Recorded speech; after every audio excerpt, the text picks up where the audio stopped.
What's up, everyone, and welcome to episode 187 of the Bench Time podcast with Todd and Brett. 7.6. I was going to say, it's now 241. Yes. 200 episode number 241 of the Bench Time podcast with Todd and Brett Wiley of Wiley Scale Modeling. I'm laughing because it took me forever just to get everything set up. So we're back and running now. I think we're good. This week we have James on. He already was talking, so this is the most messed up episode already. It's James A. Powell. James A. Powell. Yeah, there you go. We got it. James A. Powell. We have a Powell that we're Your good pal, friends James with. Powell. Different Powell. Yeah. They We like used to play hockey with him. James Nice, good hockey guy we were friends with. So Really? Yeah. Played hockey. Very good. Not Can't James. His name's believe not James. A Powell would play It's hockey. Sean Powell. Yeah. So anyhow. All right. Okay. Well, again, we said it once, but it's great to see you again, and we're gonna cover a lot of ground because we haven't talked to you in a long time since this before our break. We left. I'm having deja vu, like we just talked about this. Wait, it seems like we just did this show, didn't we? So yeah, you had a break, and I haven't talked to you since before the break. Right. And Jason, but the good thing was that Jason and I did some podcasts while you were on your break, so Yeah. maybe help fill the void a little bit. Oh, I think that was great. And and you were busy. You've been busy, and we're going to cover a lot of the busy stuff you've done and the things that you were doing since we talked to you, because you did that whole swamp thing, which was amazing. We want to talk to you about that too. Yeah, we got a book coming out now. So yeah, you said about that. we got a book coming out. That's great. Yeah, that's got to be a big deal. That book, it's published by White River, which is the people that publish Railroad Mile Craftsman and the 30 Annuals. They do a lot of history books too. I've noticed. They do a lot of railroad books. Yeah. Well, no, I meant they published when my dad and I were in reenacting. They published a book on the Gettysburg. Like they came out to the 150th Gettysburg and did a huge photo shoot thing. Oh, really? And they did. Yeah, they came out the 149. 149, but they were doing the whatever, the Sequicentennial, whatever, the 150th Civil War, like a photo book. And they were like taking pictures of us in certain poses in battle. They had makeup artists and stuff. And no way, really? Oh, they picked us out. They put a bullet in my head. Like a hardcore. They put a bullet in your head. Yeah. Yeah, they did. They put a big old bullet spot in his head.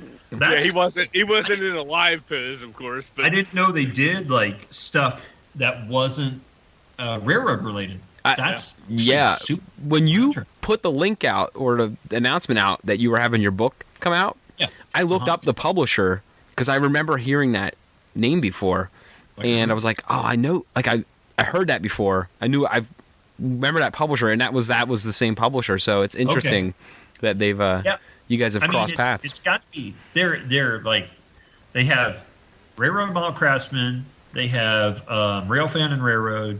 They have the Narrow Gauge and Short Line Gazette, which was huge for people that were like fine scale people and narrow gauge people. They have Model Railroad News, which I used to write for. Mm-hmm. The ON30 Annuals, which used to be done by the people that used to publish Model Railroading magazine. I used to write for those guys too. That's Chris Lane does those.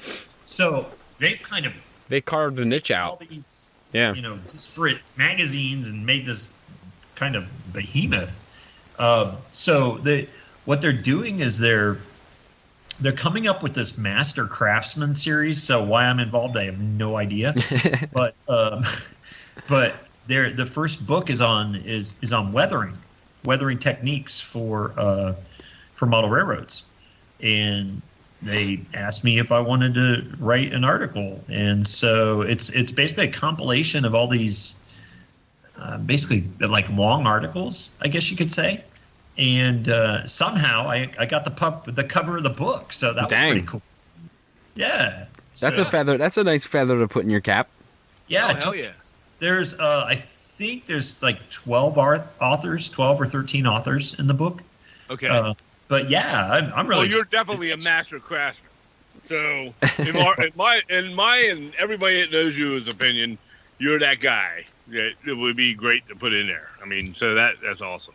I had a lot of fun. I mean, I've got a lot of ideas for other things I want to write to. Who else is? I mean, don't go into too many details of what you're writing. Don't give us the spoiler. But who else is in the book with you, or like what? I know you're. Are you? Okay, so I don't want to sound completely ignorant, right? But I don't. I mean, I am, but I don't want to sound that way. I don't follow a lot of, I guess you could say, like your Model Railroader magazine, Railroad Model Craftsman. Yeah. I don't follow a lot of that, so I don't know a lot of those model builders. Yeah, it's probably very much like us. Yeah. Same here. Yeah. Yeah. You know, because my style is kind of in its own thing.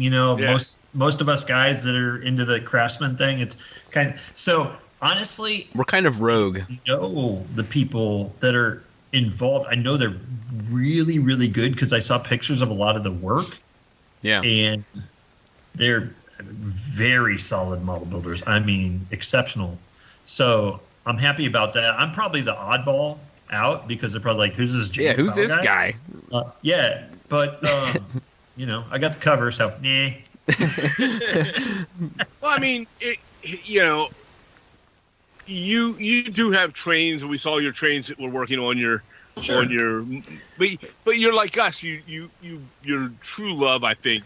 I don't know. I'm speaking for you, but our true love is the scenery and the structures and scenery and those the fine detail. Yeah, I mean, I really do. I mean, if I had room, obviously I don't have room.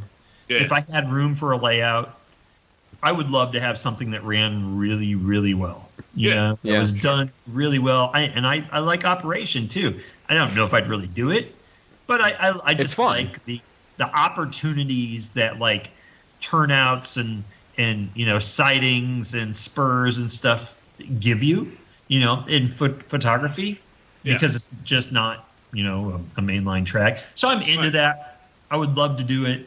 I don't have the room for it. Yeah. And so I don't, but my biggest love is not even buildings. It's scenery, right? I love making buildings, but I love making scenery even more, even though I don't have a ton of room for that. But I've been able to do some water and, things of that nature. So I love I'm starting to get that way where I'm kind of veering off of the structures. I mean, I'm still doing structures, but I'm having a lot of fun, especially after that last thing I did with the waterfalls and stuff. I loved working with that, putting that with the rocks and with the earth and the grasses and all the vegetation and mixing it and blending it. Oh, there's fun. There's not a lot of people there's so many people that build buildings, right? Not a lot of people that do like scenery really, really well. I mean, the cool thing is that we have like people like Martin Wahlberg and Scenic Express stuff. Ammo's got a bunch of new scenery. It makes it easy stuff. Yeah. But now that stuff's coming out, it's fantastic. It's so much easier to do scenery. But I've loved carving rocks since I was 12 years old. I love it. I mean, I really like it. I mean, I'm doing it in large scale now in concrete. So I just really like doing that. I have a lot of fun. So I think that people that are going to read this book, I think it's really cool that there's weathering techniques in a book. Back in 1984, Malcolm Furlow had that weathering tape VHS that came out. There's been weathering, ones that weren't as big. Daryl Huffman did one. There's been some weathering videos. Prairie did a couple things, of course. Exactly. Too, so, Scotty Mason, I think, was doing one. Did one with Dave Ravella or something like that. Sure. But as far as a book, for a long time there has not been a book on weathering, and so for that to come out and the way it's laid out is very modern.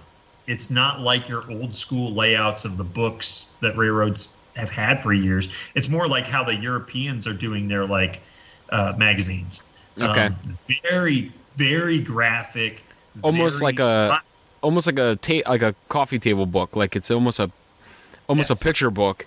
Like the diorama, like the AK diorama fact books, that kind of thing. It's like that, or like Ammo has the weathering magazine. Yeah. It's laid out just like that, and that's really nice. Huge photos, really good photos.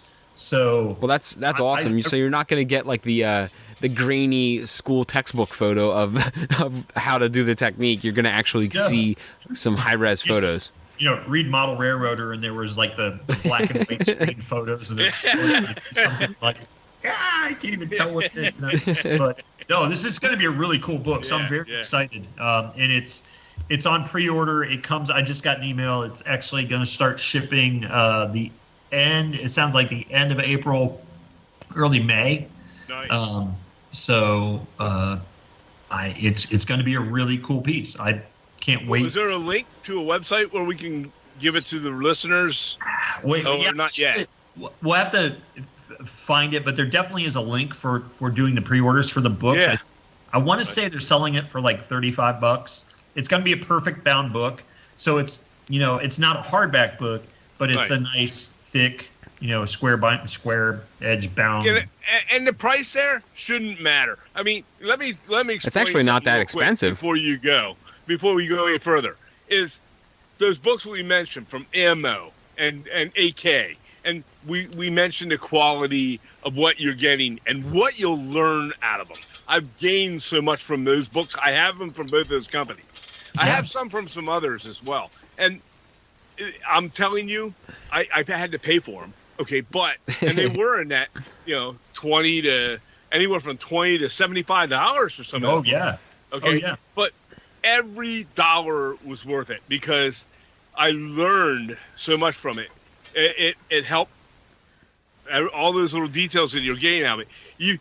There's so much knowledge in something like that that's written that we're not necessarily going to get from a YouTube video all the time. We have to keep going back and rewatching it, and you're not getting every angle. You're not getting the detail. But when you read it, something ingrains in your brain when you read something. Yep. And it says, hey, I read it. Now I'm one of those people. I'll read it, and it sticks here. Yeah. Okay? It fills in back here. I'll visually see it and stare at it and pick it apart with my eyes in a still photo and go, wow, I got that, And you may not be able to do that with a video as easily. So I think a book is something that's well underrated in today's modeling, that they need to people need to consider that as part of your repertoire of learning new things. Yes. Getting a library like that. Yeah. I agree 100%. I agree 100%. And the way that these books are laid out, the pictures are big. They're super, super crisp. And they're well lit, like a book should be. Yeah. But it's just the way it's presented. It's so much easier. These aren't books that are, a guy talking about his layout, right? They're talking about the techniques, and this is how you go step by step to do it. But they're not long steps. They're, a couple sentences. Take your brush, do this. That's how it is. And at least I know I've been able to proofread my article, and I saw the layout, and it's good. It looks nice. Cool. And I'm really, really happy with it. So, and I know that the other guys, their photos that I saw, it's gonna be good stuff. It's gonna be well worth it for probably, not just model railroaders like ourselves, right? Any model railroader at all. Yeah. This is gonna be something to get. And you said it's only $35? It's nothing. Yeah. And I want to say it's either 30 or 35 pre-sale, and that's another, I think, $5. Still, I mean, it's under $40. That's a box of 5 prizer figures. Well, it's a resource. It really is a resource that you can go back anytime. Yeah. So it is. And honestly, it's not that much. That's really not that much for the value that you get out of it. So not at all. Sweet. Yeah. That's something we need to talk about in the future here on a future episode, Brett. Like is books. is books and a library of sorts of reading material or modeling reading material. There's certain must-have books that at least for me, like the Wizard of Monterey book, which is the John Allen book, the hardback book. Yep. You have to find it, and they're expensive, right? Yeah. And of course, the pictures were taken pre-1973. Yeah. But it's worth it. Yep. They're all sepia We pictures. got the Howard Zane book. I'm staring at it right now. The Howard Zane book. That's another one. Oh my God.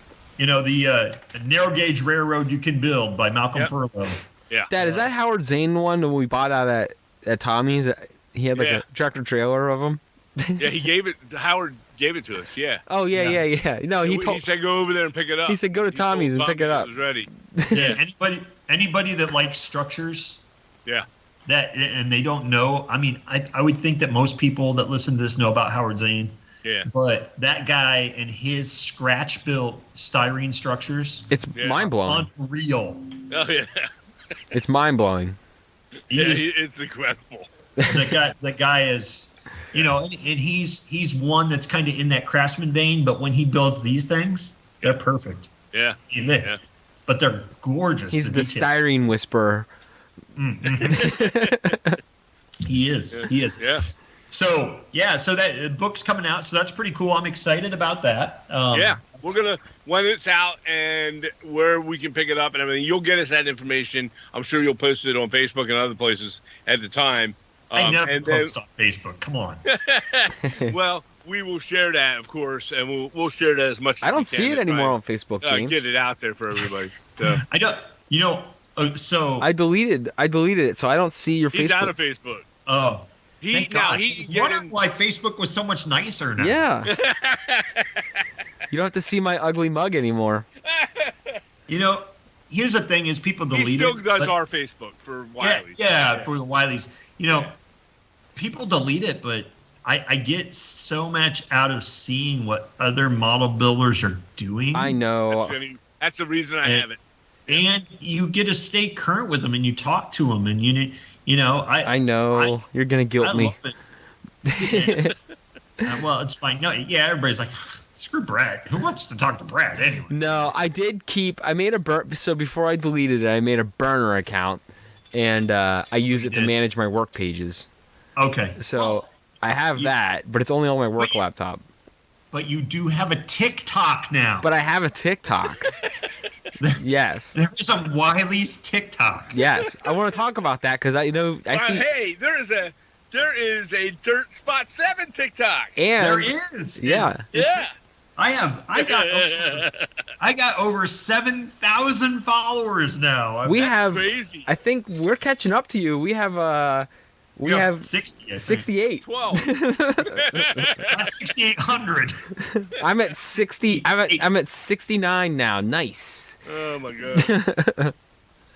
So, well, I'm new to it. I'm just starting to learn it myself, and so we'll. Oh yeah, that's a fun story of teaching my dad trying to teach my dad how to make a TikTok video. Yeah. So let's talk about our TikTok pages real quick, if you don't mind. So, because I see yours come up constantly, and it's you working. Really? Yeah, well, I think it's my algorithm. Oh, yeah. But and the thing is, you never like my videos. That's what really. I do all the time. Do you? I think so. Yeah, I know I do. I can't. Well, see, here's my thing. I don't want to hit like 7 in a row, and then you're like, "What the hell's Brett doing? Blowing up he's creeping me out. He's blowing up my page." I am sexy. The way that you run that brush over that concrete to make the texture on that log, it just I can't help but hit that like button. It's so smooth. Yeah, you need to play. You need to do it to like some smooth jazz, like. Milers are twisted people, man. Milers are twisted people. Is that ASMR? Put on some stuff. Yeah. You should do an ASMR video where you're putting texture on the concrete. Yes, people have asked that. I was thinking even different. You should put some like Barry White on, some real like sensual, slow tunes, and and paint the Brett concrete. makes videos that you scratch your head on and go, okay, what's he driving at here, right? It's talking about eating Cheetos or something like that. This dog. It's like, Oh, it's the cheese tax. Okay. Anyways. oh yeah, cheese tax. I'm like, what does this have to do with anything? It doesn't. But it's our, it's TikTok. Nothing makes sense. Viral, right? Nothing makes sense on TikTok. Yeah, and usually the ones that are goofy like that are the ones that people go ape shit over. So I put one up like, what was it? I was flying to Atlanta and I looked out the window and I saw these blue lights, and it was somewhere. It was a reflection from inside the cabin, but I could only see green lights in the cabin. But in the window there was blue lights, which was really weird. So I filmed it. It was odd. I looking everywhere for blue lights. No blue lights, just green. So I filmed it, and it got like 100 and some thousand views. And people were arguing, "Oh, that's reflection in a window. Oh, it's a balloon. It's a balloon. It's a Chinese Project Blue Beam and all this stuff." Like, it's what the chemtrails are made out of. Exactly. It was the weirdest thing, but yeah, it's that oddball crap people latch onto, and So, I think it's good because it's quick and easy. They're fast. They're usually short videos, and you can drive a short message. Try and keep people just if for nothing else. We've used them for some of the recent models that we built. And it's a quick inspiration for people, and then it's off, Yeah, and you're not wasting a lot of time unless you unless you go down a rabbit hole in there, which is easy to do, and you end up watching a cat video and a donkey riding a skateboard or something. I mean, so exactly. And I mean, donkeys riding skateboards they balance really well. Yes, they got a nice low center of gravity. They work well on skateboards. They do. But I wanted to kind of talk about I wanted to quickly talk about the subject of a lot of your TikTok videos, which is that outdoor project you're working on. Yeah. Can you kind of give us a little bit of a rundown on that if people aren't familiar with it? Because I am completely invested. I'm invested in that whole thing. So, how weird am I? Very. So my wife wanted an outdoor kind of palapa patio, right? And I really started getting into this sculptural carving of concrete to make rocks, to make trees, things like that. So I said, I want to take this sculptural concrete carving and make a patio with it. So I came up with this. I've always really liked Indiana Jones and stuff like that, Mayan ruins, Aztec ruins. Yeah. So I want to make a jungle ruins patio in the backyard. While I was doing that, I thought, well, since my model railroad, the Dirt Spot.7, has Bergen Island, and the story of Bergen Island was that they found these ruins on Bergen Island from the Bergens that lived there a long time ago. I want to make this thing into the Bergen Island jungle ruins, full size, in my backyard. So it's like taking model railroading and making it full size in my backyard. So I've sculpted what amounts to a really, really weird thing, and I've gotten some odd comments with it. So, it's 4-corner posts. It's going to have a thatched roof. I started working on the roof, but it's all sculpted concrete. It looks like, stone ruins with a tree coming up on one corner and vines wrapping around beams. And it's amazing. It's cool. It's badass. I mean, I work in the theme park world, right? Yeah. So it's kind of what I do. And I've had a lot of fun with it. And what's cool is Can we back up a second? Yeah. You said your wife wanted this patio. Now, when you chose this theme, yes, was she all about that type of theme, or did you just say, "Hey, I'm doing this theme. We're gonna do this, but we're doing this theme"? Or what did she feel about this theme? She is from Central Mexico, and it's a lot of foliage. She loves beaches. She loves like jungle themes. So I wanted to somehow bring some of that jungle to her in her backyard. So that's why one of the main reasons why I did that. So she loves it. Oh yeah. Oh no. Oh, okay, cool. Yeah. Yeah. Because I was like, does his wife like the design? Now, I mean, I think it's amazing, but she's like, girls "Can are you get the damn chicks are thing different. done?" is it done yet? Yeah. Yeah. No. I mean, she's. It's been a good 6 months. Yeah. And it's made a big mess, right? You're doing concrete in rain in your backyard for 6 months. It's gonna be a muddy mess. Oh, And- that's true. You're getting crazy rains. Oh, I had the thing tarped up, completely covered under tarps for like 2 months. I did see some of those photos. Like do the concrete in the rain because it has been raining since November in California, and it is. I mean, I'm not going to complain. You have that, and then we have. It's always drought. Yeah. And then it rains, and everybody complains that there's rain. But this has been exceptional rain. I'm from Ohio, and it rained all the time there. Yeah. This is more rain than we ever had. Well, and we had the opposite winter where we had like no rain, no snow, nothing. Mhm. Like we had like an inch of snow all year, which is weird for up here. A buddy of mine just left, moved out of North Carolina, right out of Charlotte, and he moved to. I talk to him every day, and he moved to Carson City, Nevada, right? And because of his wife's job. And Yep. it's not going to be. I don't think it's overly terribly far from where you are. No, but, it's not. It's it's a But number of hours, but he's getting hammered with snow. oh, And he's like, "Oh my gosh!" And he's like over 7 or 8 foot of snow already. He's had it with snowing again this morning, and he told me, he goes, well, "I had to." He moved there in the summer. He goes, "I haven't bought a snowblower yet. It's a beautiful. I mean, it's an amazing piece of property. It's right." His yard sits with all the mountains come right to his backyard. He gets mountain lions and bear in his yard, and all over the neighborhood. Yeah, it's amazing. But he's not far from. The weather's incredibly nuts there. He's not far from Lake Tahoe, and they 16 feet. Yeah. And he's had. They've had 500 inches of snow this year. Yeah. No, at any time, they've had like 16 to 18 feet on the ground. That's nuts. Yeah.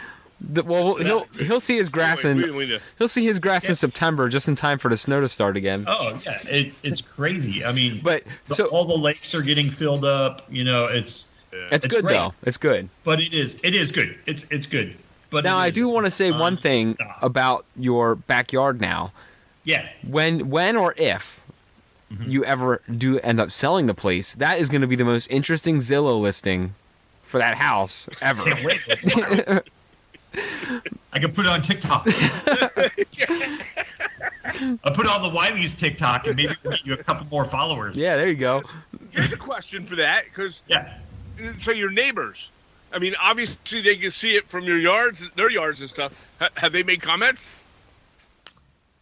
Who cares? Yeah. Who gives a shit anyways, right? I honestly think, in my heart of hearts, I think who gives a shit.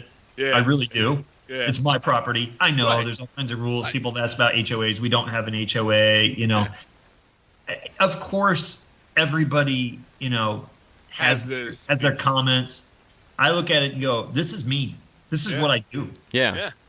If I was your neighbor, I'd be going, "When are we coming over and have a beer under that thing?" No, they do. They're like, "Oh my God, this is gorgeous. That thing's beautiful." Absolutely. But the people online are like, this one guy is just to say, we all know how crazy people are online.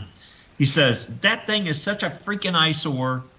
And I said, "Well, yeah, okay. I planned it to be, And he said, "You're just spoiled." Oh my gosh. Really? Spoiled? You're doing it yourself. I've been carrying bags of cement for 6 months. In the rain. Yeah. Right? Hand mixing concrete in buckets, and I'm spoiled. Well, we wonder why Brett canceled his Facebook. Totally. But at least you're getting a good arm and core workout with it too.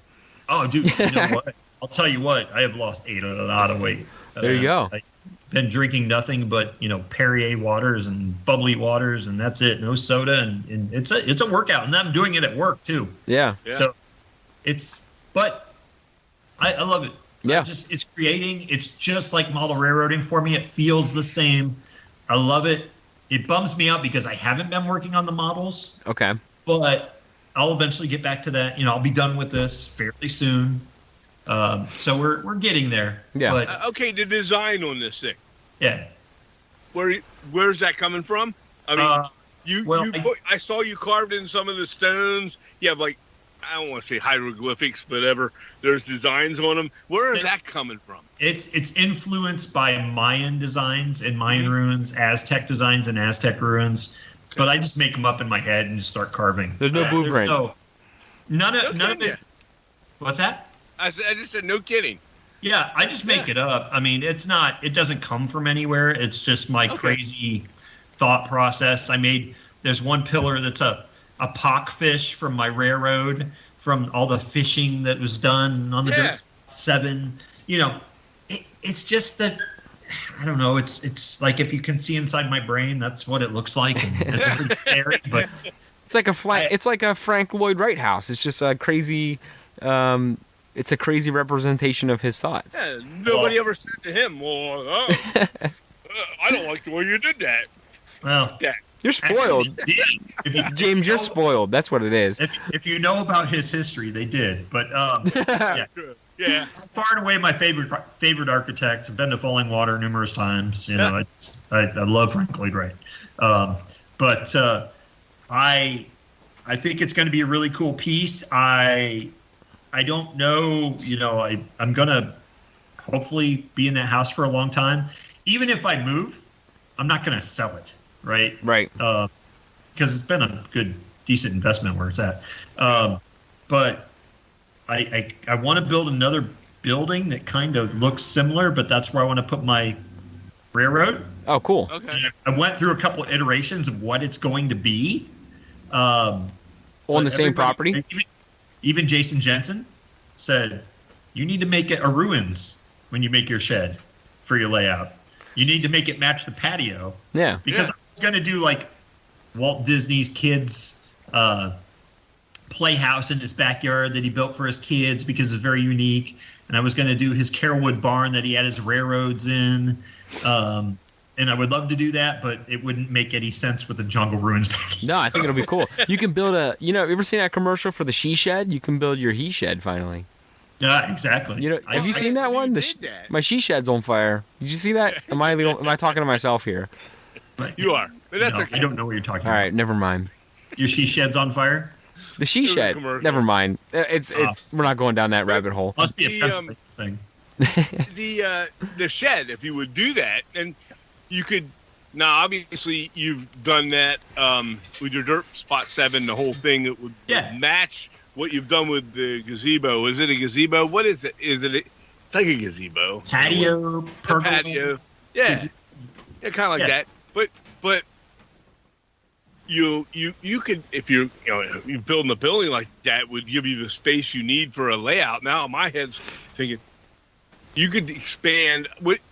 If you were going to build a layout, would you build it off the continuation of that theme that you had with your Dirt Spot.7 thing you've done with the design? Yeah, yes. I would build two layouts. And I have another layout now. We'll have to talk about that too. Okay. But would I do it? I would keep the Dirt Spot theme because there's this whole like swampy area that I built a diorama for the book. Yeah. There's a whole like beach area, deep water, harbor. So yes, I would like to expand upon that. I would love to. One thing that I think I kind of pigeonholed myself though a little bit because of the story. And I wish I would have done it in ON30 instead of HON30. Just to make things a little bigger. I'm really these FN3 scale things that I've been making, these cars and whatnot. I'm sure you saw I made like a work car. It's like a bunch of tools and stuff on it. Yep. Oh my God, that was amazing. That's for the Sundance Central Railroad that we could talk about here in a minute. But I really, really enjoy working on that big stuff. Yeah. I really enjoy it. And why is that, James? Because it's easier to see. You can add more detail, right? And you take photos of it and you go, holy shit, that's wow. You know, I really like what I've done with that scale. And I do really, a lot of detail with that. And, you know, a friend of mine in the Central Coast of California, in Paso Robles, California, just bought Dave Ravella's, well, the Suncoast Centers. It wasn't just Dave's, but his Sundance Central Model Railroad. Yep. That many people have seen. It's been around the country. It's been to narrow gauge conventions. You guys were on one of their podcasts. Yeah. Yeah, those guys are great. Yep. Yeah. So buddy of mine bought that. He is kind of put me, I don't want to say in charge, but kind of the design of how it's going in the building and, you know, what we're going to add to it. And we're going to add mountains. And I mean, it's going to be crazy. So I've been building all these cars to go onto that railroad. And I really love it. I mean, that thing, you guys didn't go down to Florida to see it, right? No, they invited us down, then COVID hit. they closed it down. Then there was nothing. They closed it all down then, and then they were done. Yeah. You know, we had an invite to go down. They wanted us to come down, and they wanted us to do clinics there. I think we talked to them. I think we talked to them like that December or January of 19 or it's like 20. 2 months before it happened. Yeah, it was a shame. Yeah. I would have loved to. It's unbelievable railroad. Unbelievably good. I mean, the detail on that thing, first of all, it's F scale. So it's giant, right? Yeah. You know, it's basically narrow gauge. It's G scale, but in narrow gauge. You know, it's 20.3 scale. And the detail you can put in that scale is unreal.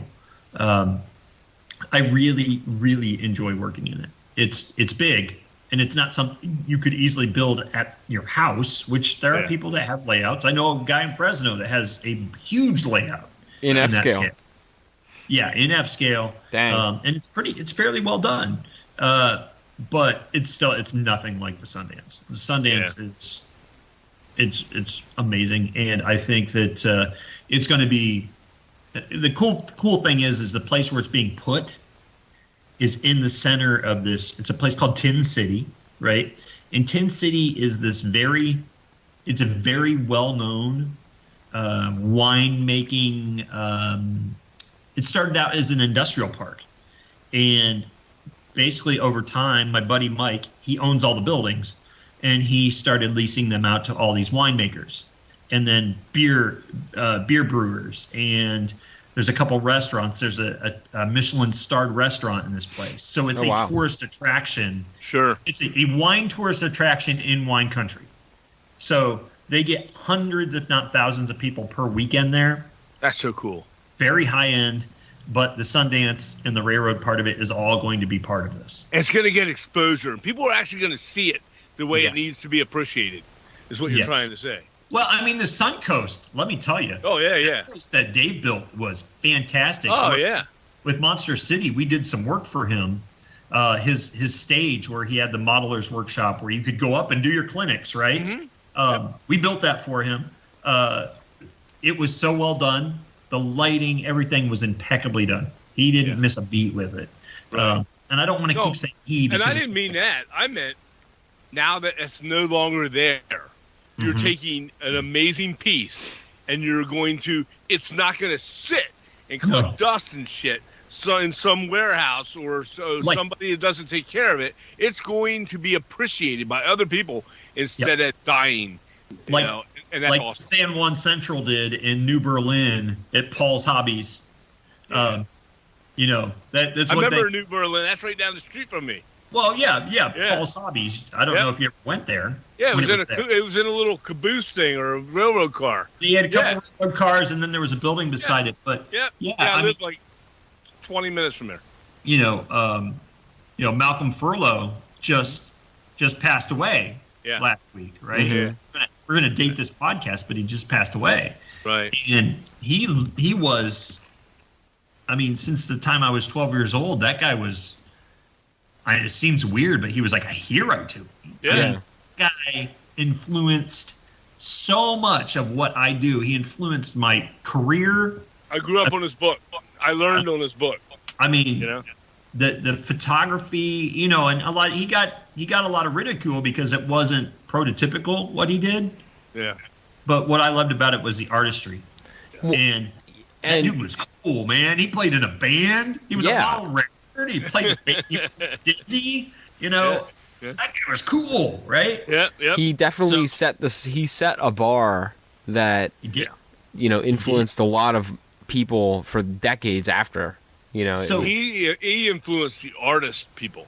He really did. And he had a style that was not replicatable. My dad and I were talking about this on the phone the other day. There was a style that was unique. Like when you saw it, you knew what you were looking. You knew whose work it was. You did. And he, he had the San Juan Central. It sat in Paul's Hobbies. I'm glad that I bought it and helped fix it up. And then Charlie got it. I sold it to Charlie Getz, and he eventually, part of what we were talking about, part of the agreement was when you're done with it, you need to donate it to the NMRA or to a museum. So it's in the NMRA section of the California Railroad Museum in Sacramento, and it's great, but it's under a glass. It's in a plastic box, basically. Yeah. And the thing is, the San Juan is going to be operating.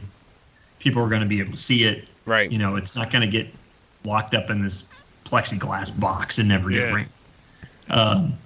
But yeah, I'll tell you what. It's surprising how much when I heard that Furlow passed away, that actually affected me, because I just as a kid, man, I was making train sets, really, I had like a couple pieces of plywood, and we had an old bar that was in our basement, a built-in bar, and I put a piece of plywood up there, and we ran tracks. It was on this crazy, super steep, like 30% grade. You could never run anything on, Yeah.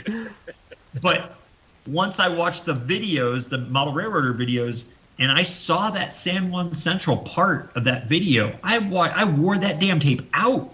Yeah. I watched it over and over, and that's when my mom said, you should do something more like this, like a railroad, something artistic. And that's what got me into actually model railroading, was that layout. And that story's been repeated time and time and time again. I've heard so many people say, man, I do what I do in model railroading because of Malcolm Furlow. Right. Yep. The first book I bought was Malcolm Furlow's San Juan Central book, How to Build That Thing. And I bought that book. I decided I was going to try model railroading and get into it. Mm-hmm. And I had just gotten married. And that was the very first book that I bought. And then I bought Dave Frary's book. He had this two magazine type books. They were nice. Yeah. And those were the three books I had for the longest time. And they were like Bibles to me. Oh, and then my railroader ran into George Selya's shit. And then I was like, oh my God, that's it, right there. That's it. And Same thing happened to me. And you combine all three of those influences, and you're like, holy cow. There's some amazing stuff we can do. Yep. That's exactly what happened to me. I saw Malcolm's last project layout was the Carbondale Central in Model Railroader, and it was had a lot of big buildings and stuff. And then right after that, I saw the Franklin South Manchester, and it put like this Malcolm Furlow, yet George Selya-esque, and kind of combine them. Yeah. And then I was like, oh my God, this is the coolest. It was like an overload, yeah. Oh, it was overload. I mean, both the San Juan Central book and the that fabulous Franklin South Manchester book. Yeah, I have it up there too. I've had probably 4 copies of each. I mean, just because I have looked through those things so much. Dog-eared pages falling out of them. My God. Yeah. I couldn't, especially before the internet, before you could go on and find pictures. That was your Instagram. that was. Yeah. So it was like, oh, I'm doing this, I'm making this, I'm making that. This is how, if I do have, as a kid, it's like if I could get the money or if I had the space or if I'm doing this, Well, and what's funny is when I was younger and I remember looking at my dad's Franklin and South Manchester book, when you're starting out or you're younger, the first thought is like, I'm going to do that. It's I'm going to make that. We're going to make that. And then you see the scope of it. And then when you get a little older and you actually, have responsibilities, you go, how did he make that? It's like mind blowing. I have a question for you since you were involved, with owning, having a part to do with the San Juan Central. Yeah. Okay. I obviously saw it through the books, but even though it was at Paul's, I don't remember seeing it in there. And when I went down there, that's when I first got into the hobby. I used to go down to Paul's, and I guess it was there. I don't remember. I didn't know enough about the hobby and all that at the time. But tell me this, and this is how I felt when I saw George's in person. Okay, when I saw the Franklin South Manchester person, and I'm guessing that this is the same way you saw the San Juan Central, is when, you saw the books. Obviously, you started with the books, just like me. And then you saw the photos, but you only see those photos. And then when you see the whole thing, and then you're like, oh my God, that shit wasn't in the photo. You tingle a little bit. God, yeah. Look at that, right? I first saw it in the videos, right? So I had an idea of the scope, the size of it, which it's harder to tell in the books. Sure. And yes, with Celios's layout, that thing is so immaculate and so pristine and so clean. Yeah. The first time I saw Celios's layout, it still had all the big buildings. It was years and years ago, and it was like looking in the pages of the book, right? It was like, but with the San Juan Central, I couldn't even tell. I didn't know if it was the same railroad. Oh wow! Oh, because the ceiling had started collapsing in that room. There was plaster all over it. It was covered with a layer of dust. Like you wouldn't believe. Everything was gray. It was in disrepair. I was just like, I just drove from Cleveland to buy this thing because I was buying it pretty much sight unseen. Right. I called them up. They said they had it. I said, okay, I'm buying it. Give you a credit card. Here it is. I'm buying it. I have to have it. Yeah. I show up and I was like, holy crap, this isn't what I remember for any of the pictures. So I had to start comparing. I had the book with me. I'm like, well, this is definitely it. This is the layout. Yeah. It's just in really bad shape. And you wanted to walk up to those people and go, what? Oh my God. Slap me across the face and go, what were you thinking? So can I ask? Go ahead. What was and then I'll let you finish what you're saying, but what was the repair or restoration process with that then after you had, you had it in your hands and you or whoever else you had helping you kind of get it back to that? My buddy Andy and myself. So first things first is one of the things that when you see that layout, Malcolm built that layout like Jason Jensen builds his layout. Everything is for photo composition. Okay. Right? From, how Jason will place his buildings and he'll stare at them and go walk around and make sure that photographically everything is balanced. There's, vanishing points. When you take a picture, and he does it with his colors, that's how Malcolm composed that layout. It was composed like a piece of art. Okay? Right. What the problem was that he had used things like trees, rock spires, things of that nature on the layout that weren't there. The trees had been broken. They were gone. Let's say that layout had 100 trees on it. When we got it, it probably had 40. Okay. That added to the composition. In the back, there were some rock spires that added to the forced perspective of the trains in the background. They were gone. There were things like that. So it looks completely different than what it was intended to. it looked very flat, almost like a tabletop layout. It did have the big trestle, right? And so going through the book, you could see, okay, this is it. This building, the engine house was completely broken. It was just laying there in parts. Remember that? Yep.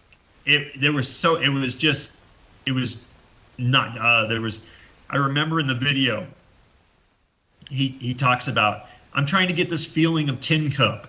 And, like the old mine up on the hill and the ore buckets kind of sagging in the wind, those ore buckets, they were on the layout, but they weren't sagging in the wind anymore. Yeah. Oh my gosh, James. So it was a huge undertaking. I mean, just cleaning it up. Oh. And that's one thing that, when he passed away, all these people were saying, "Oh my God, Charlie, you saved it! You saved it!" And I'm like, "Charlie did. He bought it from me, but man, I'm glad I bought it because it would have been probably thrown away." Yeah. Yeah. You had to feel when you went there, James. You had to feel when you showed up after not seeing it and then bought it, and then you got there. You had to feel like that guy that goes to. That works for the dog rescue place, and the people been kicking the shit out of that dog, and he looks malnutrition. Wow, you went dark. Blown away, and then you took him and made him better. I mean, you had to feel when you got there that, oh my God, it's a rehab. I bought it. It's a complete rehab. Well, yeah. Once I got there, pitch slap that guy. I had all paid the deposit, so once I got there, I was like, oh shit, I'm gonna have to rebuild this because I'm thinking of the pictures in the book, and I'm thinking, oh, this is the you're driving there, going, I'm gonna get this awesome thing. I remember what it looked like. Excited. I mean, I thought it was going to be, I'm gonna take it, bring it back home, set it up, and I'm gonna have the San Juan Central. It was that at all. But you know what though? That adds to the story of it now, where this is what it went through. And like, look at it now. It's in its prime again. It's the way it should look. I want people to know that because there was a lot of work put into that thing. Now, do you have photos? Did you keep a photo record of the restoration? We did a really, really shitty video that we actually sold. Right? Oh wow! Yeah. But I went back and I found a copy of it. And I went back and looked at it, and Daryl Huffman said, "Hey, can I get a copy of it so I can digitize it and put it on YouTube?" Uh-huh. And I love that guy to death, but I told him, "Oh, Daryl, we're not doing that. We're not doing it. It's that bad. It's so bad." You watch it now and you're like embarrassed about. No, we're talking because I wanted to edit it digitally, right? This was in 1996. Okay. So they had just started doing nonlinear editing, which before it was all using editing machines and all that. Yeah. And so we wanted to do it in the computer, but all the equipment to do it was insanely expensive. Yeah, you weren't picking up a $19 a month Premiere Pro. No. So we had to go buy the audio or the video card, the input card. We had to buy a 1 gigabyte Seagate ultra wide SCSI hard drive, right, to get enough bandwidth to get that video onto the drive. And when we look at what we produced with it, it is the most glitchy pile of crap video you could possibly imagine. So, if they all burn and nobody ever sees them, I don't care. But Daryl is a great guy, by the way. What's that? I think Daryl is a wonderful, wonderful guy. What a miler too! Awesome. Yeah, Daryl's awesome guy. And he really loves all the other milers. He loves seeing the other milers work. He sent me. He's a community. He is a community guy. He loves everything everyone does. We were showing photos of our waterfront and stuff, and I was doing some waterfront stuff. Well, it's just a lot of our layout. Mm-hmm. And we were talking about it or whatever, and he sent me this book on evolution of the wooden ship, and the book is he said, you have to have this book. I have a copy here. I'm going to send you the book, and it is an amazing book, and it taught me so much about the sea life and everything. And he's one of those guys that It's about the education of what you're building. 100%. Yeah, and I love that. Daryl is. It's funny. Daryl used to live in San Luis Obispo. I worked there. He lived in Fresno. I lived there. Before he ever lived in Alaska. Now he lives in Idaho. Daryl is a fantastic human being. I love Daryl to death, and he will share any information he can possibly share. Yep. With anybody. Yep. And that's what the hobby needs. That kind of people. That's right. Yeah, yep. Right. Absolutely. But that's a cool story with the San Juan, and it's timely that we talked about it like that we did. I don't want to get into that too much because we don't want to base our show on what happened. Okay, yeah. But I think that's pretty awesome because I never heard that story before, and now I'm kind of angry about what you ended up having to see when you got there. I kind of wish I was along with you so I could went and raised hell. Oh, it was odd because I had to question, is this, if you see a layout, even if you take your layout, right? Yeah. And you take some buildings off or whatever, you'll look at it and go, okay, that's my layout, Yeah. There's some trees are missing, that's my layout. I had to look at this thing and go, I don't know if this is it. Is this their just advertising? Did somebody build one from the plans in the magazine? Yeah. That's what I thought when I saw it. Maybe somebody built it and, they tried to copy it because a lot of people have. I mean, hundreds of people did it. Sure. And maybe that's what happened. And I was thinking, man, I was really let down. And then, obviously it ended up being the real thing. We got the whole backstory and kind of the provenance of where it went. And Model Railroader magazine gave it away as a sweepstakes prize. Yeah. Jeez. And I remember that. Yeah. So, I mean, how cool. Here's an interesting tidbit. The guy that won it he was a model railroader, but he was into live steam. So he traded it to another guy for a live steam locomotive, and those aren't cheap, right? So at the height of its popularity, so it was in Texas, right? At the height of its popularity, somebody from Australia, this is crazy, but this is what Malcolm told me, and I will keep him to his word, RIP, right? He said that somebody got a hold of him because they thought he owned it. They didn't know that Kalmbach owned it. From Australia and offered him $300,000. This is in 1984. Oh, yeah. In the layout. Yeah, exactly. Jeez. So how many times did it change hands? Yeah, you know what? It reminds me of the movie The Violin. I don't know if you ever saw the movie The Violin, where it goes from place to place to place. It gets a different story, and different people are owning it. Yeah, that's what it reminds me of. Yeah, I believe it's something like, let's see, 1, 2, 3, I think 5. Oh my gosh! One guy never even really had it. Yeah, he won it, and I don't think it even ever went to him. Yeah. But Malcolm built it in Texas. He had to haul it up to Wisconsin, and then I think it went back to Texas, and then it went to Pennsylvania, and then it went to Cleveland, then it went to California. Now it's still in California. Yeah. But it's preserved now.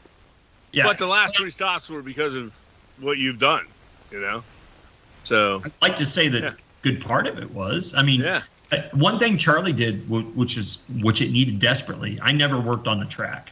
The track. Malcolm was a photographer. Right. He made great scenes. He was not a track layer, right? And so the track desperately needed work. It was hard to get anything around the track. Yeah. And Charlie redid all of it. DCC made it so it functions properly. Sweet. But it doesn't run anymore. It doesn't run because they have it in plexiglass blocks. Right. You can't even take good pictures of it because there's plexiglass. What a shame. It's like, first time I saw that, I was just crushed. Yeah. I haven't seen it personally there. I've been by there and thought, I'm going to stop. Yeah. But and you said that's at the NMRA headquarters, or no, it's not in Chattanooga. It's in at the California Railroad Museum in Sacramento. Oh, okay. You would think that they'd want to get it running again. they have a bunch of layouts there, famous layouts that they've been able to get a hold of, which is great. Yeah.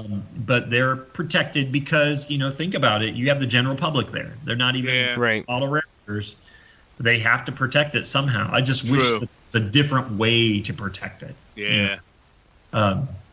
It really is sad seeing it kind of like in this like plastic tomb almost. It's kind of morbid, but it's kind of true when you see it. But anyway, so I We can have covered that. yeah. So yeah, totally. We covered that, but just say that Malcolm is my favorite model builder because of the artistic nature of what he did. Right. A You know, legend. Yep. And then he became, one of the, and we don't know it as model railroaders, but he became one of the most famous contemporary United States American artists of our time. Yeah, I looked him up the other day, and like his history and thumbprint on everything, from music to art to model railroading, is wide. Like he didn't just, he kind of bounced around a little with what his talents were.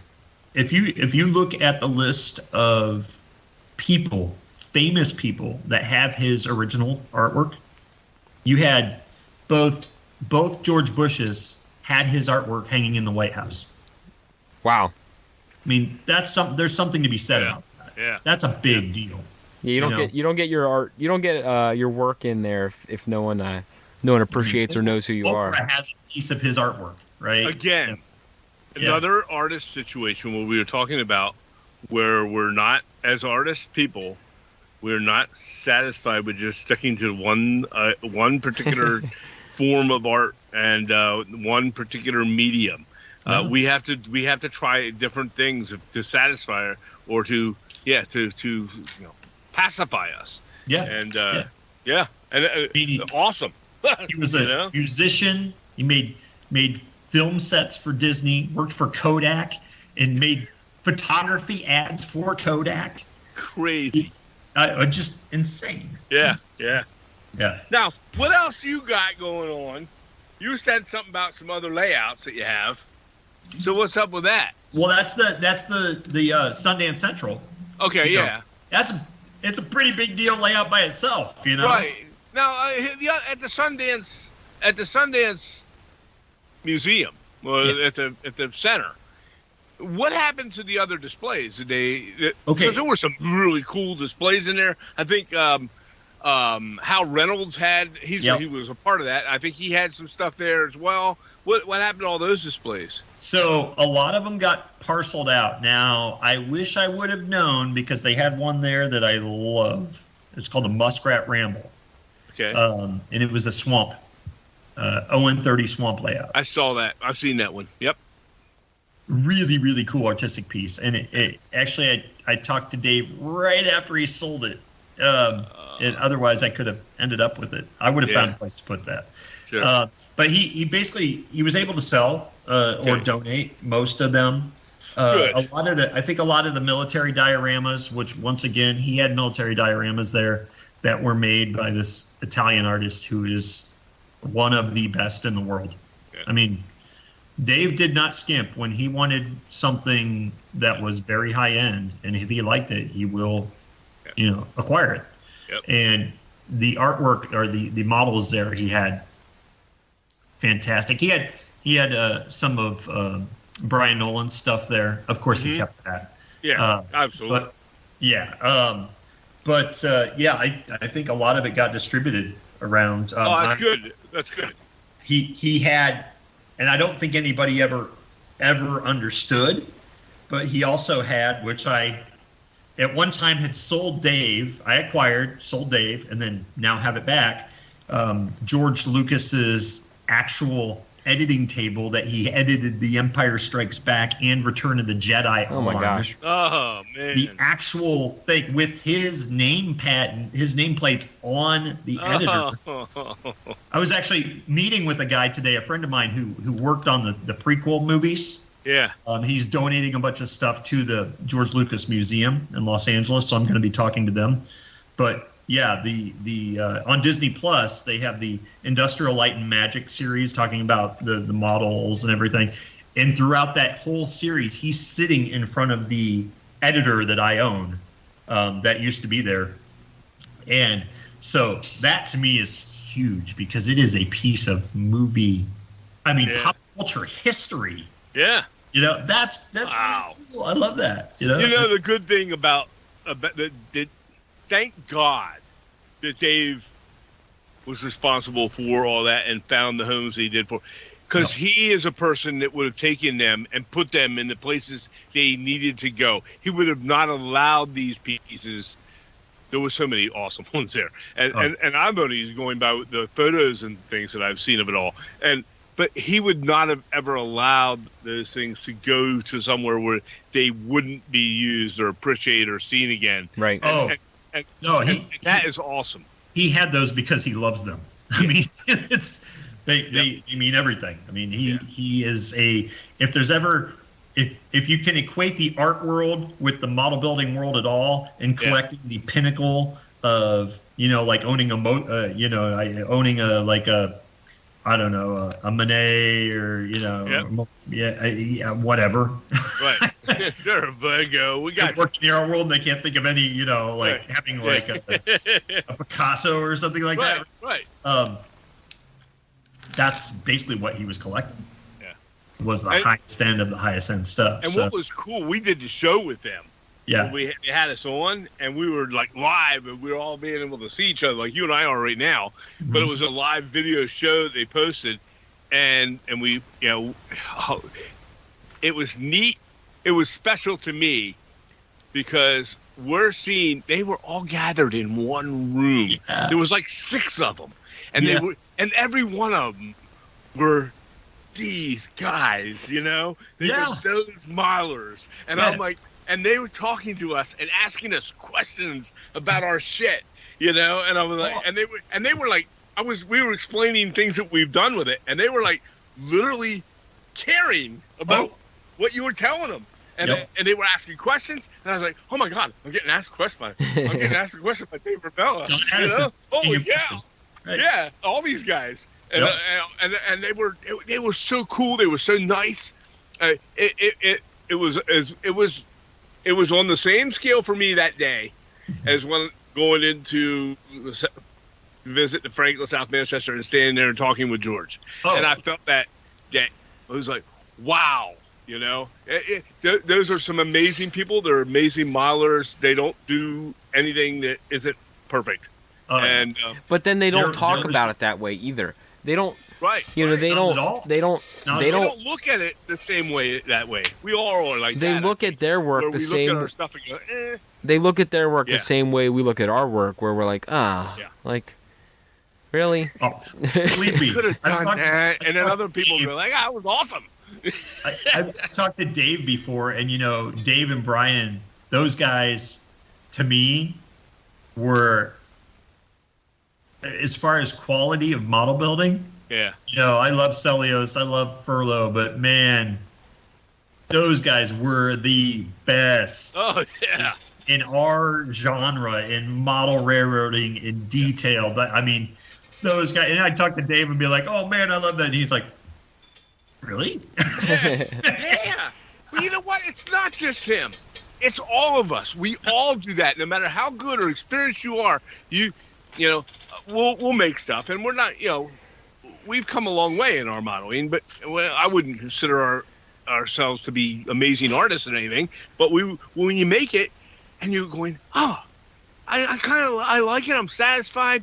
But then part of you is going, something looks stupid about that. It looks really off, or it doesn't look detailed. And then you show it, or take pictures, or I'll put it up, or I'll take a video, and then people go, oh my god, and you're like, yeah, I'm not getting that, man. I'm not getting that. I do it all the time. Sure. Yeah. Every once in a while, I'll get something where I go, wow, that's cool, right? Yeah. But I see stuff all the time, and I go, I know I can do a lot better than that, Right. And it's not great. I'll be honest with you. The coolest thing I've seen you do one of the coolest things I've seen you do is what you described earlier when you had that rail car, had all the tools and stuff on it. And that detail that you put on, you were just talking about how it's so much better to detail that size. I love it. It was, I showed that to people at work and they were like, wow, is that a real photograph? I mean, I've shown them other model stuff before and they're like, oh, that's a model. You know? Okay. But they saw that and they were like, wow, that I said, that's a model. Everything there is modeled. Okay, yeah, and weathered and done right and made to look real. And they were like, that could be a real photo. I mean, that was that good, James. There is more of that to come from me. Yeah. I love that scale. I don't know what it is. There's just something about it. It's huge. You know, it's not for everybody. But I love working in it. I don't know what it is. And I'm not taking away from your other work. Okay? I know. All great. Too, and I go, oh, that thing's pretty good. That swamp thing was insane, but it was a different. And it was amazing. I love the swamp. I love everything you did with the. I wouldn't say eccentric. It was more. It was kind of eccentric, but eclectic. Okay, it was. Yeah, it had that, and then that was cool in its own way. But it had detail. It didn't have that detail. It had a different detail because of the scale. Yeah, and it was, you know, in no way less impressive. It was just wow on those tools and that definitely has to do with the scale, right? Yeah. You know, make bigger scale. You know what I like about that swamp diorama though is that I was able to use Best Trains, Brian Bollinger's shacks, right? Yeah, and they're like shacks from West Virginia or something like that. Made them into swamp shacks. I really enjoyed it. He's got some really cool stuff. Yeah, it's all based on real stuff, so it's really neat. Yeah. It's got some, and you know the Viterro stains. We've talked about them before, but man, those are so good. You know, at the Springfield show, I was doing a demo in his. I gotta try them. I haven't tried them. People. I mean, it was a madhouse. People buying those. You know, he has his 2 daughters. You know, selling, and they're perfect. They're perfect salespeople. I mean, they're just the cutest things, and they're great at selling. And they know everything about the product, right? Yeah. You know everything about the product. But there was a line of people buying that stuff. It was I'll tell you what, do me a favor, or anybody out there listening too can do it as well. Send me a text message or send us a message on our Facebook page. But mainly James here too. I want him to do it. Pick 6 to 10 of them that you like the most. Let me know. I'll order some, and I'm going to give them a shot. You know, cool. Brett and I will both try them out, and we'll order some out, and we'll give them a shot. I've been using. I had the Hunter line stains. I got a pile of them things. I like them too. They're very good. And you know, Rick and Maureen are awesome people. But it's I want to try. I want you know how we are. We try every freaking thing. There's a squirrel. Go over there. There's a squirrel over there. Yep. You just got to make sure that you have something to hold your bottle. Right. Yeah. This is whiskey flask bottles. Yeah. If you move your arm wrong, you're gonna knock those things over. I spilled one of the Hunter line stains, and I've done that, and it's a hell. It's heartbreaking too. Yeah. Oh, it's not cheap stuff, so don't spill it. But so send me a text with some of the ones you like the most, and I'm going to order them, and we'll give them a shot. Aged barnwood, buddy. Aged barnwood. Yeah. Yeah, okay. Aged barnwood. That's I'll give you a list. There's definitely the more popular ones, right? But they're very. I use it for everything from rusting metal. You know, a lot of my rust is done with his stains. Yeah. So, cool. Yeah. So cool, man. So I guess I've been doing a lot of different things. So I'm kind of all over the place. I am. I'm also doing a video series with a group called the Stan Winston School, which if anybody that's into movies at all, if you ever really were into Terminator or Predator or Jurassic Park. Stan Winston was the genius behind the effects in those movies. Right. He passed away in 2009, and his son started basically a school to teach people how to do those type of things. Huh. Right. And I'm now one of the instructors. And I'm working with a gentleman by the name of Fawn Davis, who used to work at Lucasfilm, Industrial Light and Magic. And we're doing a series on basically building a container ship that has it's going to have an octopus attacking it, and how you would do it in the real world, right? Not, we can make a model and do every little detail, but if you want to make it for film production, how do you make it fast, right, and replicatable? So, it's pretty fun project, but that's cool. I'm enjoying really cool. Yeah, it's very cool. And so you're teaching the class on that? Yeah, so it's a video class, right? So we record it, and it's a 4-part series, and record all the different steps on how we go through everything.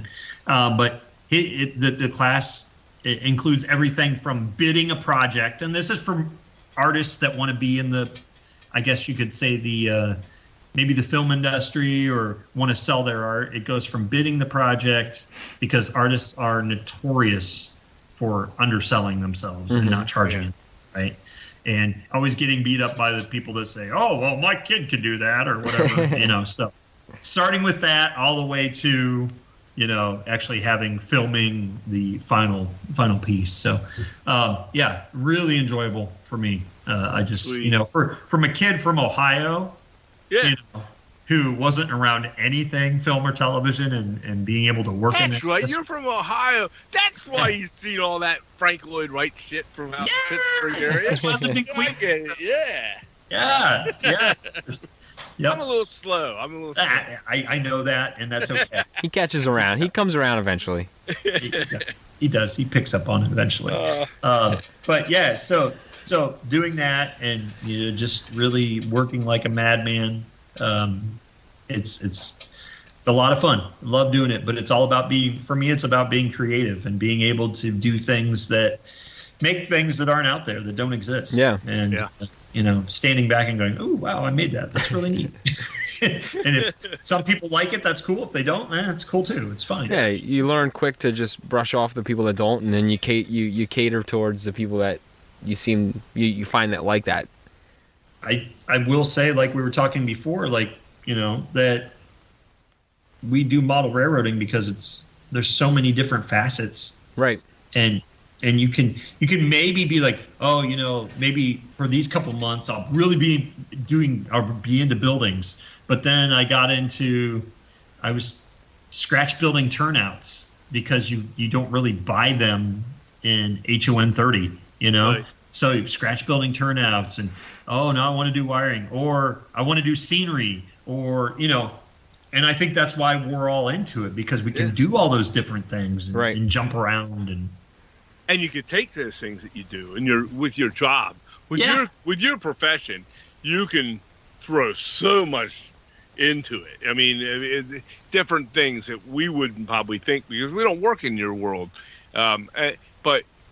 But the cool thing is that you have that outlet that you're doing, and you have the outlet of your work, but then you also have, which is on the creative side all the time too, but then you have this project in your backyard. And for all of us, I think we do the same thing.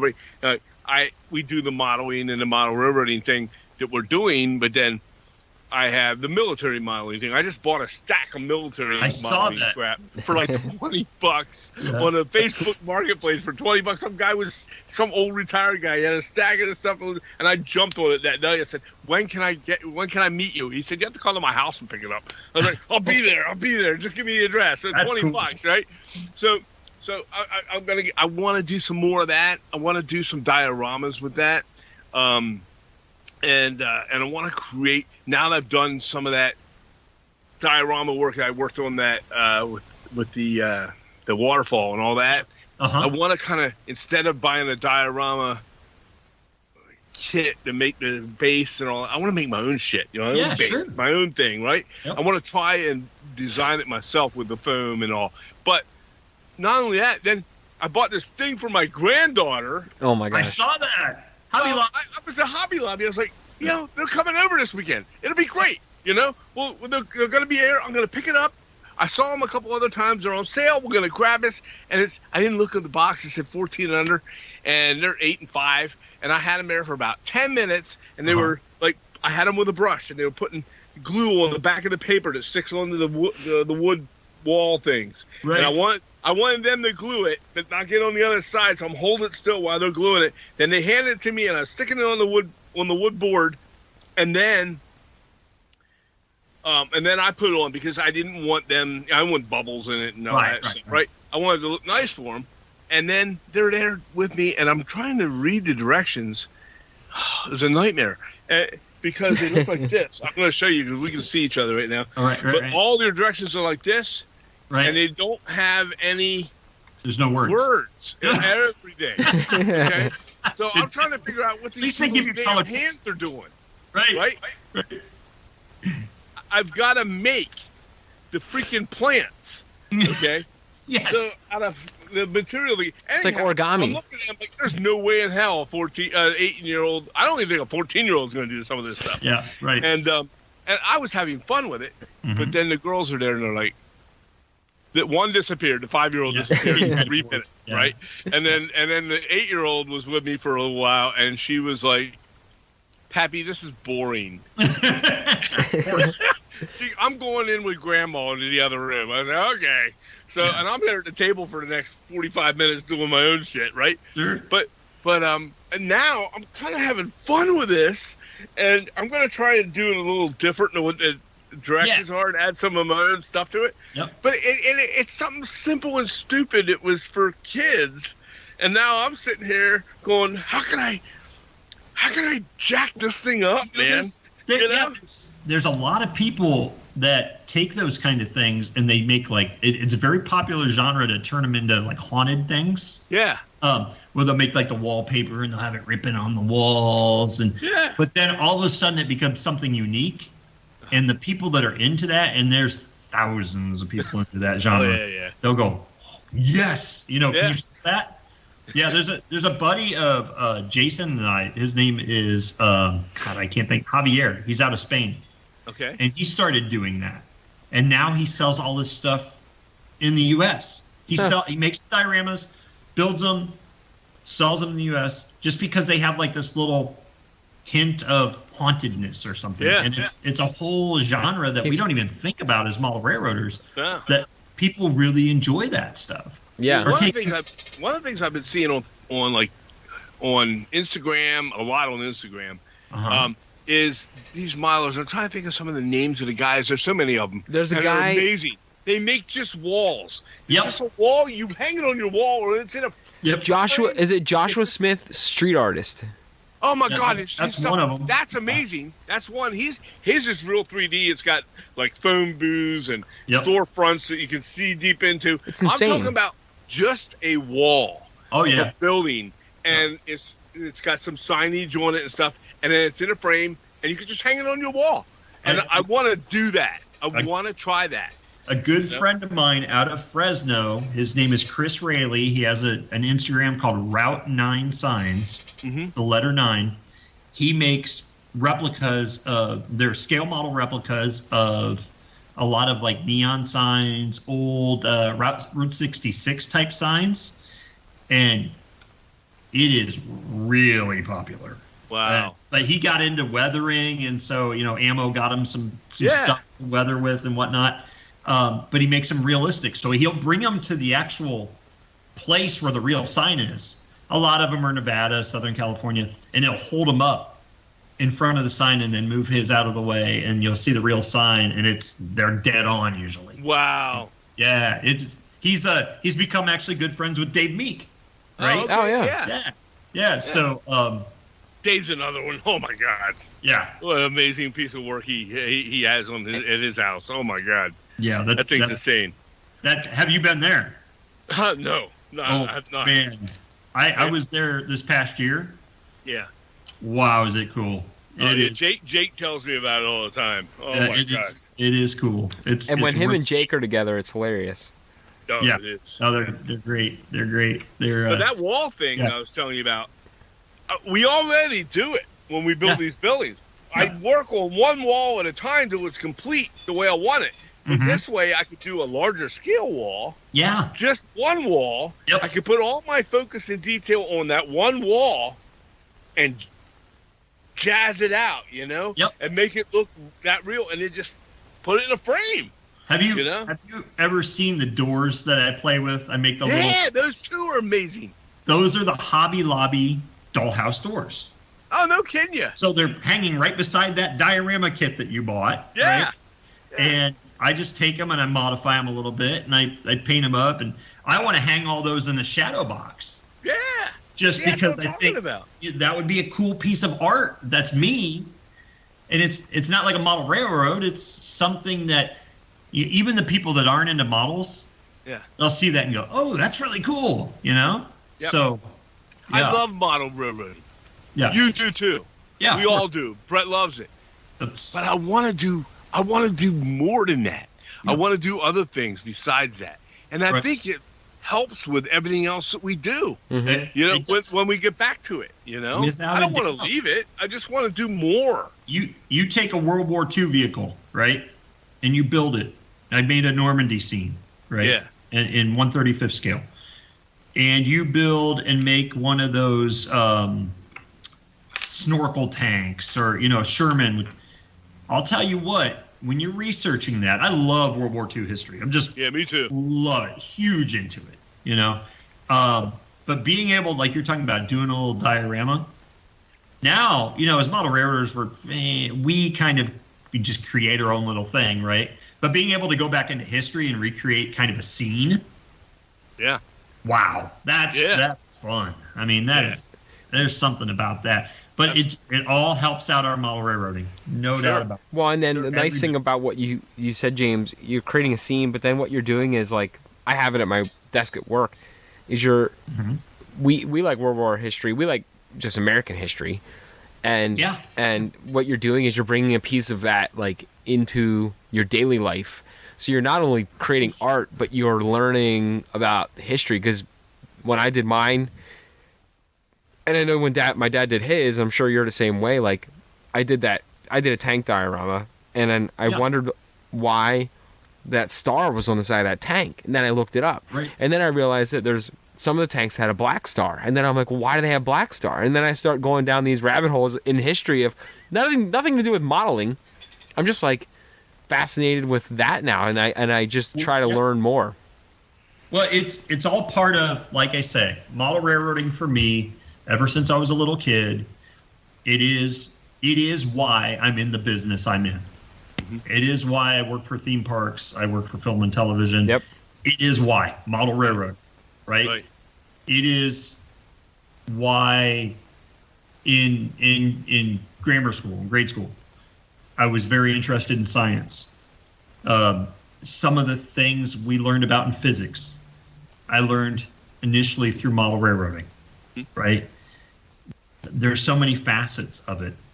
But even as adults, when we're into things that maybe people consider dry, like World War II history or Civil War or whatever, it all ties together because no matter what we're doing, we're either recreating a fantasy world, or something that was or could have been, right? And it's all part of the story. Yeah. And that's what we're creating. Yeah. But we want to be involved in it, and that's why we do this. Yep. And there is something to be said for the people that are doing this type of thing. Mm-hmm. It is well, you know, they ran for a number of years. They ran the world's greatest hobby, right? And they called it the world's greatest hobby. And it was an NMRA thing, and Model Railroader did it and all that. There's not a lot of other hobbies that touch on pretty much everything, right? You know, there really isn't. Right. And I'm very, very thankful for that damn Malcolm Furlow video I saw when I was about 11 years old. Yeah. You know, but definitely, it's amazing. So it is amazing. So let's change tracks here because it's getting late. It's almost midnight here. Yeah, we're gonna wrap it up soon. What do you got? To get some barbecue. Yeah, you got to get barbecue.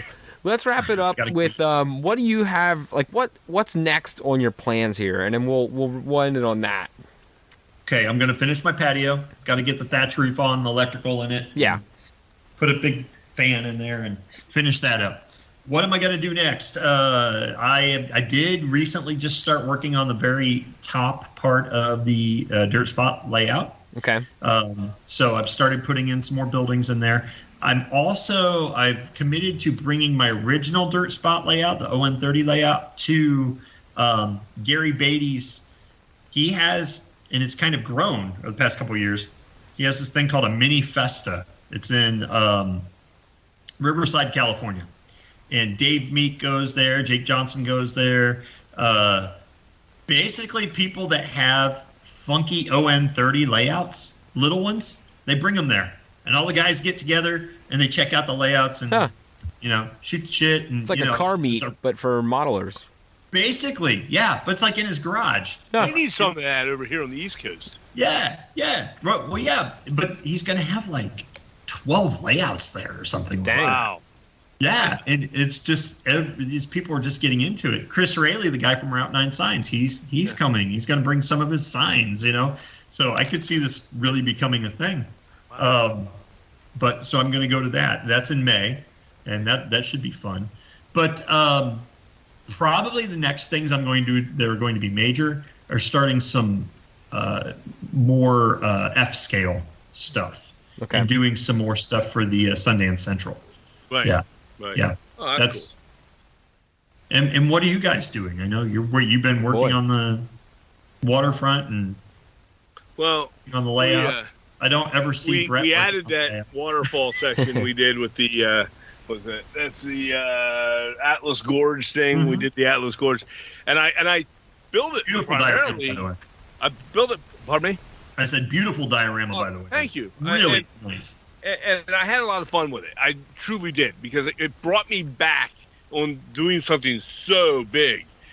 It brought me back to the landscaping and the scenery work that I hadn't done in a while. It's been pretty much a lot of building stuff. And it's tough for me to do the scenery as much, because when I go down to Brett's and we work on the layout, I get down there on a weekend, and we don't do it every weekend, but I'm there for 5, 6, 7 hours. But right. It's not like it's there every night for me. Right, exactly. So this was neat. I could have built it here, and we took it there and lowered it and put it in the spot, which was really cool.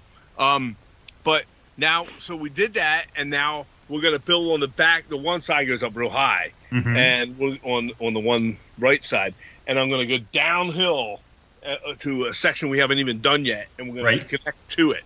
So that's the new thing on my end of the layout. And then Brett's working a different section where he just did some water.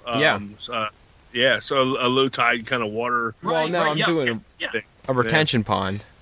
Yeah, the retention pond from the city. But cool. So I'm kind of like jumping around. So I got some small builds I'm working on. I got like I don't know.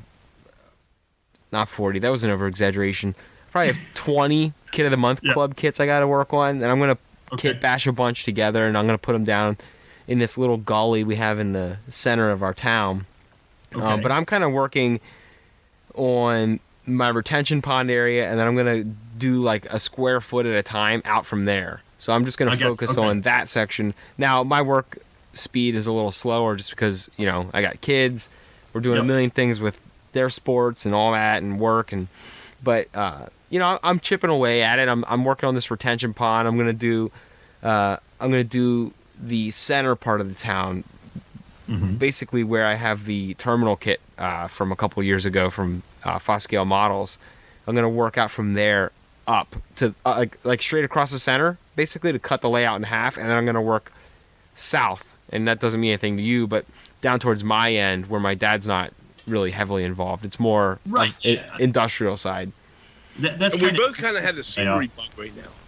Yeah. So I think we were all on the buildings. Yeah. But now that we've done some scenery stuff and we're kind of in that mode, so now I got the scenery thing in my head. Yeah.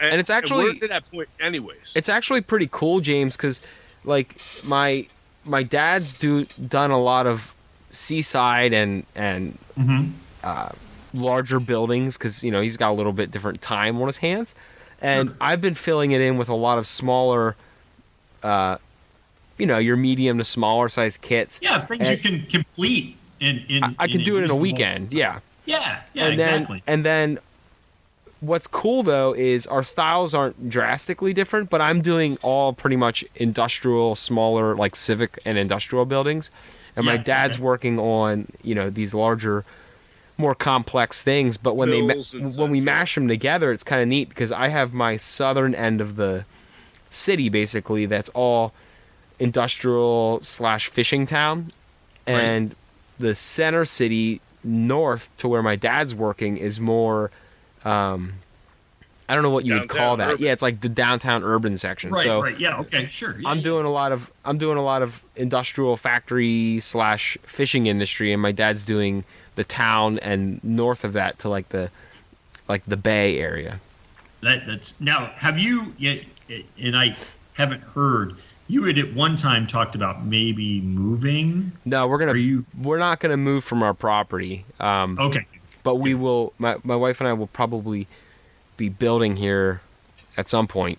On your okay. Good. Yeah. All right. Good. We have a small house, but a good sized yard, a good sized piece of land that we can build on, and we have a couple plans, but it's a long story. We went for a construction loan in 2021, this time 2 years ago, and that was before everything shot up in price for lumber. Yeah. Oh God. So we got approved to be able to build, what we wanted basically, and then we're told like, oh, well, you're only going to be able to build like 30% of the size of house that you want.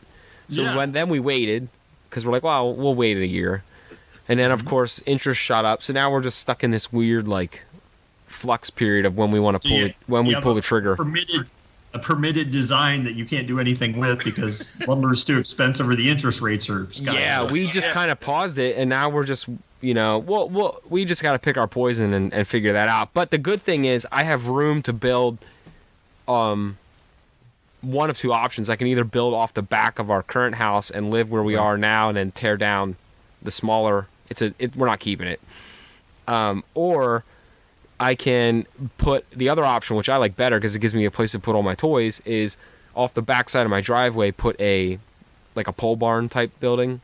Oh, right. Okay. And then move the layout and contents of the house into that while we tear this down and build. Kind of like your she shed. Yeah, she shed. Right. I can build myself a she shed. And you can move the layout out of your basement, right? Yeah, my basement is on a hill. So you have to walk out. I have a garage on the end of my basement, which is actually nice, but it is movable without too much destruction. So and we have it so we can break it apart in sections. I think it's exciting that you might actually be able to get heat for the layout. Yes. Yeah. Well, so I like the pole barn option because I can buy like a little waste oil heater or something like that. Yeah. And keep it in the pole barn. Like a little shop heater, and then truck to work down there. And then I can keep my basement. Oh man, that's sweet. Yeah. Yeah, and then I can just insulate. I don't have to insulate it right away, but when we have everything moved out of that, when we're done constructing, then we can insulate that and I can have my man shed, put my tools and my mower and everything in there, not junk up the basement with all this stuff. So that's one thing with working in the garage, man. It's like it's either 98 degrees in there and I'm dripping sweat, or it's like, no, you guys are going to laugh, but it's like 50 and I got to have a little heater underneath the table, there's a very small window when it's I think nice. The coldest it got down here this year was that week of Christmas, Dad, when it got to like -4. And then my -4. Oh. Well, not inside, not in the basement. The basement was like the basement got down to because the end with the garage door is not. I mean, it's insulated, but it's not like it's a wood door. It's a heavy door. It's not like a aluminum, but it still got down to like 15 in my basement. I'm like, I'm not working down there this week. I'm just not going down. Yeah. That's so bad for your track, and it just and it's weird because the rest of the world does their modeling. They do the most modeling in the wintertime, right? Yep. For their layouts, they get most of their work done. We get most of our work done between May and October. Until October. Yeah. Well, I would say I should say it didn't get down to 15 in the back end of the basement because it is underground. So it was in the 50s, but still it's cold. Yeah. oh So- yeah, yeah. It's not fun. I mean, your fingers get cold. It's I can just- see my breath. Yeah. Feet, concrete floors, man. I'm 58 years old, man. Walking on concrete floors. Wow. Heck At the yeah. end of the day, I come back. I'm here the next morning. I'm waking up on I go there on Sunday. On Monday, I wake up to go to work, and I feel like a tin man. I can't move things. You know. Nothing moves. Yeah, Gotta get out the moving. wheel. I'm in pretty good shape, and I'm like, man, cold affects me a lot different as we get older. But Yeah, geez, Sure. you know. Yeah. So, Yep. So but anyways, anyhow, that's we're the gonna plan. wrap it up a little bit here. Yeah. But, Yeah. and we're gonna let you get you some food. Get yourself some yeah. barbecue. I'm starving. They're It's probably almost- closed now. It's what it is. Alrighty. I can So- afford to lose a pound or two. Me Alrighty. too. Well, thank you, James. It's great having you on. Thank you very much. We'll get together again and do this because it's so great talking to you because we get on all these great tangents, and it's gonna be awesome to talk Yeah, to you. thank you guys. Of course, I really enjoy coming on. So, Yeah. we'll talk soon. Sounds You got good. it. All right, guys. All right, See thanks. you, buddy. Later. Have a good night. All right.